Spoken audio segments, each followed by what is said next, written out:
Chodesh Tov, happy new month on the Jewish calendar, the month of Elul. Every morning except for Shabbat, we blow the shofar. So I'm glad you heard the sound of the shofar. May it waken us up to start preparing for the high holidays. Excuse me while I put my shofar down. I am going to share a teaching with you, and this is the first of 4 videos that I'll be presenting to you. I want to acknowledge for me, and I know for all of you, that although the high holidays are a time of great joy and excitement, this year in particular, there's also sadness that we will not all be able to be together. It's probably my favorite moment in the year, looking out into the sanctuary and the social hall, seeing it filled with so many wonderful people, and being able to see each other and smile and catch up. And we're not going to be able to do that. And I want to acknowledge that loss for all of us. That being said, Judaism is so resilient.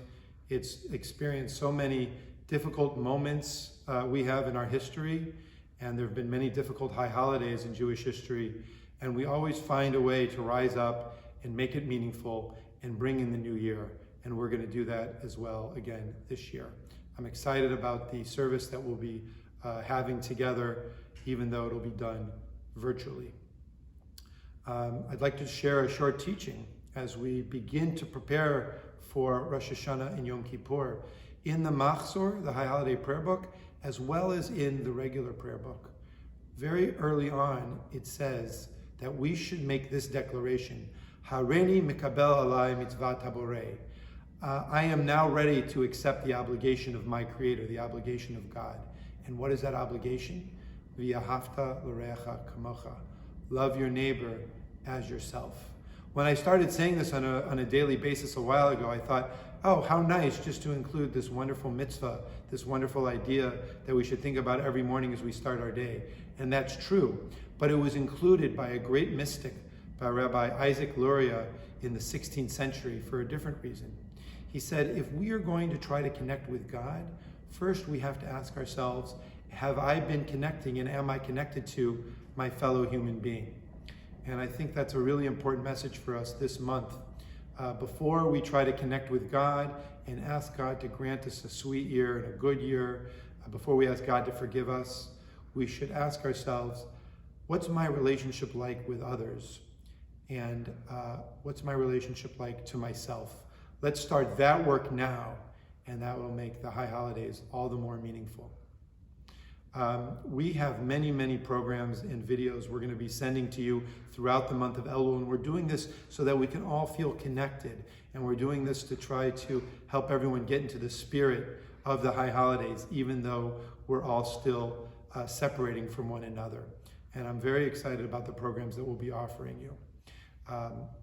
This is, as I said, one of 4 videos I'll be making for you. Starting this Monday, 3 days a week, look for videos we'll be sending to you of Cantor Grainer and me. In each one, we take a small part of a high holiday prayer, we explain the meaning of it, and the Cantor will be singing it. We've partnered with the Institute for Jewish Spirituality, and every single day, except for the weekends, they are providing a 30-minute Jewish mindfulness meditation. We'll send you that information for those of you who want to try it, or for those of you who do it. I think you'll really find it meaningful.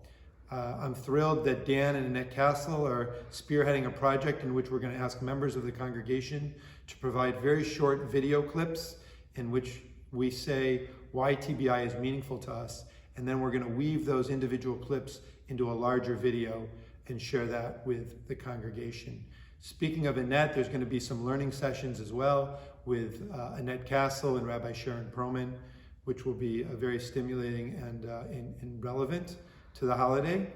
And working with Anya Margolis, our Director of Education and Engagement, we have many exciting programs that are geared for both children and adults.